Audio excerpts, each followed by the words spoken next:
Welcome to Real Time, Florida Sportsman. This week, we're looking for cobia and permit. It's time to find the shortest route to the hottest bite. We scan Florida Sportsman's regional forums for the best fishing reports, then travel to make real anglers our local guides. Give me some of that! Together, we let you in on secret spots and hometown moves. That's what I'm talking about! Oh yeah, she's done for now. This week, we're fishing at the St. Lucie Inlet.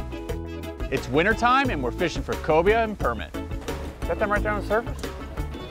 That's them right there next to that anchored up boat. Come on. Ah! That's a nice one. Oh my goodness. All coming up on Real Time, Florida Sportsman. We're back in my home waters at Jensen Beach. We're fishing at the St. Lucie Inlet. You know, it's February, winter time, and this area is probably known more for sail fishing, but when conditions are right, you can get on these nearshore numbers and target cobia and permit. After a couple years of filming Real Time, we've never caught a cobia or a permit on the show. And you know, looking around the state, the Keys is probably more known for its permit fishing, but the southeast section has its own little jewel, its own little gem. This inshore numbers that hold tons of permits certain times of the year. And looking at the forum, Pat Price, aka DayMaker in the southeast section of Florida Sportsman Forum is on them. This type of fishing can be really visual and it's really important to have a high sun. Knowing that, we met up with Pat at midday at the marina. Southeast section of Florida Sportsman Forum, Pat Price. Been on a cobia bite. What do you think? It's been pretty good. It's a good time of year for them. Fish start showing up in January. We have some pretty good fishing on the beaches for them. We've had a swell the last couple of days, so a lot of the fish have moved offshore to our inshore wrecks. We've got a great artificial reef program here in, out of the St. Lucie Inlet, and it's been a lot of fish around. So live bait and jigs. Live bait and jigs, crabs, you name it, they'll eat it. We just got to find where they're moving around to today, and then once we locate them, it should be a lot of fun. Breaking the inlet, we can see the conditions are not exactly perfect, but definitely doable. The great thing about this fishery is that these inshore numbers are pretty close, you know, several miles off the beach. So, you know, with this nice high sun, you know, a little bit of clouds, we know it's definitely doable. Coming up to our first spot, I'm telling you, I'm not kidding you, coming off a plane, you know, a couple hundred yards away, you could see a school of permit. Pulling up here to the sand pile, pretty popular spot, well known. Some other boats here looking for some permit, maybe some cobes. Get a crab ready. Is that them right there on the surface?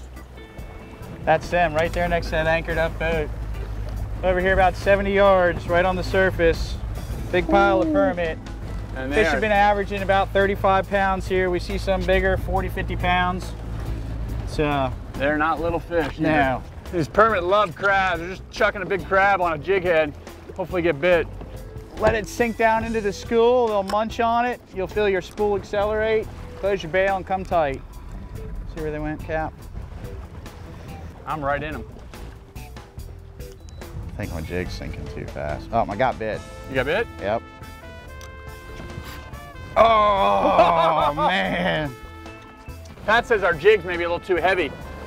You know, we scale back the leader. I went to this Berkeley fluorocarbon, I dropped it down to a 20 pound, and I was using these jig heads. I was half ounce, but he thinks we're sinking through them too fast. Says you want just to flutter down through them? You want your crab to flutter a little bit, you know. If you just get us diving down, the crab can't swim, maybe gets through the school a little quickly. So I've gone down to a 1/4 ounce jig head here, which is what I'm normally throwing on my boat, and we'll right see if we can't get a bite. Right there in front of us, right up on the surface. 5 minutes into fishing, just several casts into it, we had our first permit on. I'm on. Doesn't feel like one. Oh, yeah, maybe it is one. No, it doesn't feel like one. That's him. Doesn't feel like it, did it? It's him now. Pretty work, Cap. Something's waking up. Problem is out here is there's so many bull sharks. Whatever you get, you better get it in a hurry. See if we can get up on top of them. There's a lot of bull sharks around here this time of year, and they certainly take advantage of a fish that's hooked up, unfortunately, but it's part of the food cycle. It's exciting when it happens, but it's nice to be able to let them go as well, unharmed. All right, so the crazy thing about this fishery is the bull sharks, and these things are mean. You know, 400-pound bull sharks, and the problem is when you hook one of these permit or one of these cobia, they're gonna get chased, so you have to be prepared for it. And it didn't take long, and I tell you what, that bull shark was after my permit. There's a shark. Oh, There's there's a shark. Big bull shark. Big bull shark. Here's Crank, the we still permit. got him. Here's a permit right here. Get a pet. Big shark.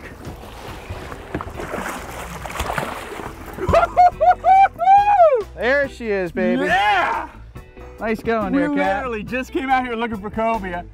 You know what? Fish is probably about 15 or 18 pounds.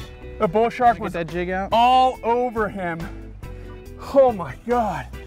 Shark was was pretty all over insane. him. Fish made a couple evasive maneuvers, a little bit of boat driving, and we got him. You know, Pat said we had to be ready out here, brought some crabs out. You have to be prepared when you come out to these places. This is what they love to eat is crabs. You gotta have some crabs. And the sharks love to eat permit. Oh my God, you saw that bull shark That come was up on pretty him? awesome. Pretty awesome. Beautiful fish, good eating. We're gonna let this one go. Woo! All right, let's catch another one. Yes! I want one. This segment brought to you by Gozdz, fish the best. They are piling on this Gozdz. That's solid right there on the Gozdz, bro. Oh, big fish. Ate the Gozdz. Oh, on the Gozdz top water. Nice. That was beautiful. You get him on that Gozdz. Look at this. That's a monster. There he is! Oh, I got him on the Gozdz. On the top water plug. Dolphin? Nice. Dolphin on the Gozdz. That's insane. That was so cool. Whether you fish inshore or offshore, fish the best. Fish Gozdz.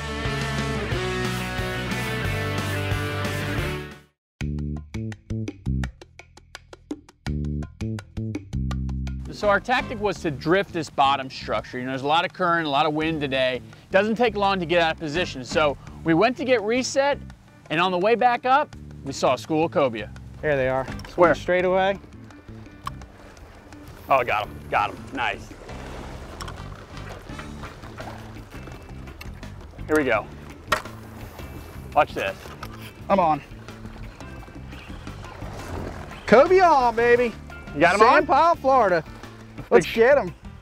So we're looking for the permit again, and we're at the sand pile, and we see a bull shark with about 8 cobias. They're all about 10 times this size. Yeah. Out of all the big cobias we saw on the shark, this little guy got to our pilchard first. A beautiful specimen of a juvenile cobia. They've got to be 33 inches to the fork to keep, so this guy obviously doesn't qualify. There's some nice fish there. There We were had some a big 30-pounder follow this one up. God. And there's some really nice fish with them. So we'll see if we can find that shark again. He was just free swimming on the surface. And we'll let this guy go to grow up. Pat, tell everybody what this sand pile is. Well, it's the old dredgings from the St. Lucie Inlet. I would say 8 or 10 years ago, they dredged the inlet and they dynamited out a basin, a catch basin for all the sand. And all the stone and the sand that they dredged the inlet with, they brought out here and dumped in 50 foot of water to make a reef. And it's turned out to be an awesome habitat for a variety of species, snapper, cobia, permit. And this time of year, we have some really exciting fishing that goes on, primarily sight fishing for cobia and permit. And we got here, we caught a permit right away, just caught a cobia. We've been here about a half hour. There's a lot of big fish cruising around. We caught a couple of the smaller ones, so we're gonna upgrade. I like the sound of that. And this is real visual. I mean, talk about something, you know, fun to do. It doesn't get any better than this. No. Just circling around, looking for them on the surface. Sharks on the surface, these permit are just balled up. It's just incredible. And the permit are real cool. Even you see we're in a flats boat. You don't need a tower to find these fish. They, you look like a giant green ball swimming through the water. And if you get the sun behind you, occasionally you'll see them flash like somebody's holding a mirror underwater. And that's a good indicator of where to go. Crabs and shrimp both work well. Crabs seem to be the preferred bait. Sometimes crabs are harder to come by than the fish themselves. Yeah. So you can target these cobia several different ways. You know, a lot of times you just see them free swimming on the surface. You know, we target them on manta rays, they get on turtles. You know, but probably something that's unique to this area that I haven't seen anyplace else is we target them on bull sharks and big bull sharks. It's amazing. They'll follow behind, just packs of cobia will follow behind these big old bull sharks. We're fishing on the bull shark, on the bull shark. Right over here, dude. 50 yards. Gotta get over there. It's 40 pounders. You gotta drive, George. All right, I gotta be honest, we screwed it up a couple times. We had perfect opportunities. These fish swam right up to the boat. You know, I was throwing baits off, Pat was pulling mullets out of their mouth. We messed up a couple times. It took us a while. Finally, everything worked out, and Pat hooked up to one of the bigger fish. Pat's hooked up. Let me tell you how many times we messed this up. The power of editing, they have swam up to us 4 times. George, what have you thrown your bait off? About 6? Yeah, I have. It's. You see how excited I get? Pat's, he's pretty calm. Yeah, my office changes every day. This stuff never gets old, buddy. We're getting away from the sharks. You just worry about getting a net. I'm gonna worry about getting the gaff. Is it gaffable? Oh yeah, yeah, he is. Nice shot, baby. Nice work, Cap. Nice work. Dinner is served, boys. Woo! Fishing Stuart, Florida for cobia and permit on the sand pile. Doesn't get any better than this. What a nice fish. That's a pretty fish. She'll eat over the regulation, probably about 12 inches. Perfect size. These things can get pretty mean when they're on the deck. Oh yeah, yeah, they can get really, really crazy on the boat and on the deck. You can see here, if I just touch them, these little spikes come up here. That's their defense mechanism, and they are gnarly. One thing these things will do a lot of times, if I didn't put such a hurting on them with the rod, is they will roll like an alligator on the gaff, and they'll come off a lot of times in the boat and beat the boat up. They'll go one way, but as soon as you touch them on their back, pop up. That's serious incredible. defense mechanism. Hard head too. Try not to gaff them right in the head. Gaff them in the gills where George did, or right by the pelly and the pec fin. Let's throw him in the Yeti.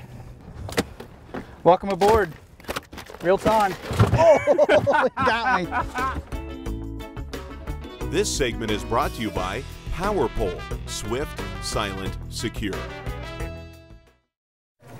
C.A. Richardson here for Power Pole, where every shallow water anchor is designed and tested to be extremely quiet.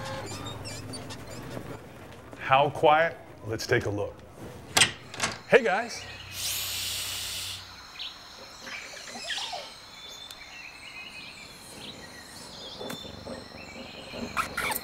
Great work, guys. Don't slam the door. Power Pole, deadly silent to help you catch more fish.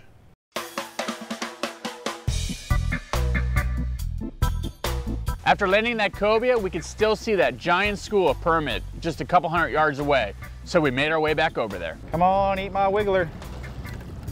Just got bit. You got bit? Yep. Permit on, baby. Permit on. Oh, that's a nice one. It's a nice one. So right off the bat, you could tell this is definitely a bigger permit. You know, Pat is really putting a lot of heat on this fish, trying to keep him away from the sharks. These permit aren't here year round, are they? No, sir. We see them show up in January, February. It seems like they've been showing up earlier and earlier every year here lately. But our weather's been so mild the last couple of years in December and January. I think they've arrived a little early. And we'll see them be here through June. They'll be in various spots. You'll catch them on the beaches. You'll catch them here, other wrecks. Not as much pressure as we want to put on this fish here with 20-pound leader. Hoping he doesn't brush up against one of his buddies. You can see the school right here. Oh, I can feel him pinging the line. Oh my God, let me throw right in the middle of them. I can feel him pinging the line. It's right here, George, 25 feet. Oh, that's a little better one there. Son, That one's full grown. that's a nice one. Oh my goodness. Man, people travel all the way down to the Keys to catch these things. We got it right here in Stuart, Don't Florida. have to go much further. Pretty sick fishing we got going on here from January through June, I would say. Just need the right conditions and good lighting really helps, which we got today. Oh, That's a nice one there. that one's full grown. Let's let it get back in the water. You know, this school of permit actually got pushed down several different times and made it difficult to find them. You know, there's a lot of boats running around on top of them, and that has a tendency to make them pretty skittish. But we got reset back up. Pat got a good cast into him, and he was hooked back up again. That's on. Got him on. So I'm from Stuart too, and this place is absolutely incredible. I mean, I've fished all around the whole state. Probably one of the better places in the whole state. I mean, how long have you been fishing this area yourself? Well, I was born and raised here in '79. Been fishing professionally for 20 years. And it's one of the most diverse ecosystems that I know of between the river and offshore here. Catch anything and everything, and big stuff too. It's pretty incredible. A lot of fun. We're just 3 miles off the beach. You could pick a number of probably 30 spots around here within 3 or 4 miles of the inlet that you can do kind of stuff like this. And it's just exciting fishing. Doesn't get much better. The crazy thing is it's February. Yeah. The rest of the country is practically snowed in. And we're out here in shorts. Shorts and Flip-flops. t-shirts, yeah. Having a good old time. 70 degrees and sunny. So we're throwing silver dollar sized crabs at these things. What else will they eat? Well, that's the preferred bait, but if you can't come across those or get those on your hands, shrimp will work. You don't want to go with a jumbo shrimp, a medium-sized shrimp. Break the tail off and hook them through the tail and you're good to go. Oh, there he went. Palm Just Beach pulled the release. hook. So the light was getting low, conditions were no longer conducive for sight casts in these permit. We decided to change tactics up a bit, switch techniques. We were gonna kind of drift through here, put some baits down at the bottom, mid-level, and on top, and look for the cobia. 1 or 2 drifts into it, I got the bite on the bottom. I dropped the bait down to the bottom. It didn't take long. A little cobia. You know, the thing on these smaller fish is don't gaff. I mean, you see so many people come out here and stick these things. Something like this that's questionable. We call it observation gaffing. Observation gaffing. He's too short. We're gonna let him go. We'll get him up here. You hold their fins down the side and they just kind of stop moving around. You have them on the deck and do the same thing. They quit moving. Ah, little Cobia guy. number 3. Nice job, George. It's time Is to that your upgrade. first one of the day? See you, buddy. Nice. So we gave it some more time, drifted around, the bite really slowed, the light was getting really low. We decided to call it a night. So I met Pat out for some dinner and some cold drinks. We talked about our techniques for the following day, the game plan. We decided we want to try to change things up a little bit, maybe throw more artificials, but again, look for cobia and permit. This segment is brought to you by Yeti Coolers. Wildly stronger, keeps ice longer.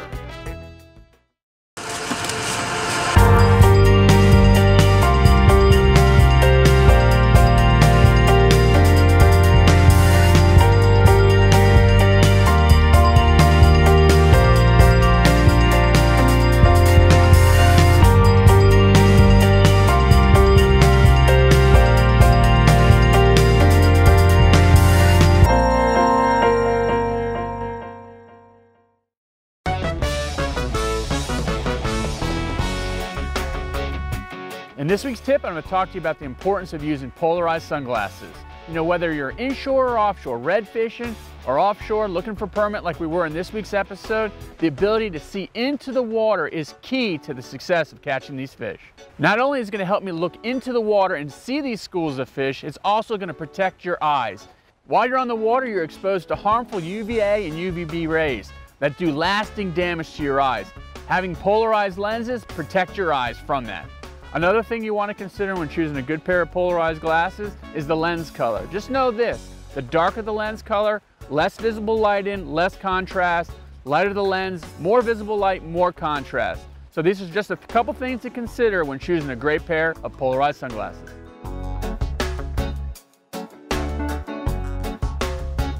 So day 2, conditions are pretty similar as far as the wind and the seas, a little bit more cloud cover, but today we're getting an early start. All right, first spot. First spot, I'm excited. Drop First some light, jigs down. early bird gets the worm.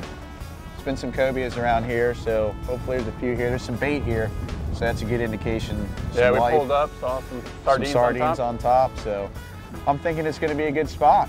Let's catch some fish. Let's jig it. Just all the way to the bottom? All the way to the bottom, work it back through the water column. What's gonna happen when you're jigging, if you want a big jig, but only a crank or a half a crank, you don't want to crank all your slack in, so the jig actually has an opportunity to fall. What's gonna end up happening is the cobias are gonna hit it on the fall, so the next time you go to jig, you're actually setting the hook. We bounced around a couple other spots, you know, trying to throw jigs onto the bottom, looking for that cobia bite. Unfortunately, nothing happened. We ended up back in the same spot we were the day before. So we came in here and anchored up again. A couple of spots offshore had divers on it today. So come back to where we were fishing yesterday, and we've got some bull sharks swimming around the boat, and we're hoping to see a couple cobias on them here. Catch them on our jigs. See if we can get lucky, get jiggy with it. It didn't take long and the shark showed up, and this is the conditions, just what you want. This is perfect for jig fishing. Unfortunately though, we were not seeing these cobias on the backs of these sharks. We did have a couple lines out, some baits out the back on flat lines, and you know what? One of those got bit. We just hooked a cobia here on the flat line, and the sharks are on them. Well, we're in total free spool here now. Hopefully he'll outrun the shark and relax, and we can get on him and catch him here before the shark gets him. If I don't run out of line first. Coming back this way? It's right here. These cobias are actually right on these sharks, just like they're on the rays. And they'll swim, you know, symbiotically for a while, but I tell you, when you hook one of these cobia, those sharks will turn on them, won't they, Pat? Yeah, it depends on the ratio, really. We haven't seen a lot of cobias here today, but one shark could have 10 or 12 fish on it, and numbers are in your favor. Oh, yeah. It's rolling like a gator. You're good at gapping in the gills, I like that. Well, what are you doing now? Dude, I'm getting out of the way. Oh, you saw how they roll like an alligator. They can get pretty gnarly on on a gaff. That's not a bad one there. You know, we pulled back up in the same spot we were in yesterday. Throwing some jigs, put some baits out. Had a bite on flat line. What we did there while we were anchored up, with the sharks being around like they were and being outnumbered here, we ended up detaching from the anchor and chasing the fish down. We actually free spooled him so he could outrun the sharks while they were on his tail. When he outruns them and gets relaxed, you can get above him and catch him again. Got to be ready to throw your anchor though. So many guys come in here sitting here and just all day long hook them and lose them to sharks. There's no sense in coming here and using tackle that you can't stop the fish with, or you don't have an anchor ball to get away from the sand pile. It's got a full belly there, probably full of crabs. Whew! The bite was slowing down. We had a lot of fish to clean back at the dock, so we decided just to call it a day. Pat Price, aka DayMaker, in the southeast section of the Florida Sportsman Forum, is highly recognized in this area for his bottom fishing and pelagic skills offshore. It's because of his posts, his reports I chose him to fish with. I need your reports to continue because I may fish with you next on Real Time Florida Sportsman.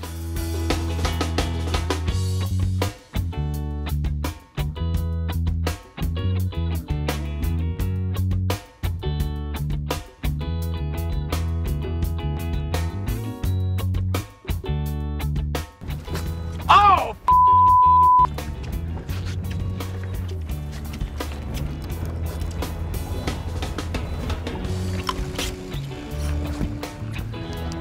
Really?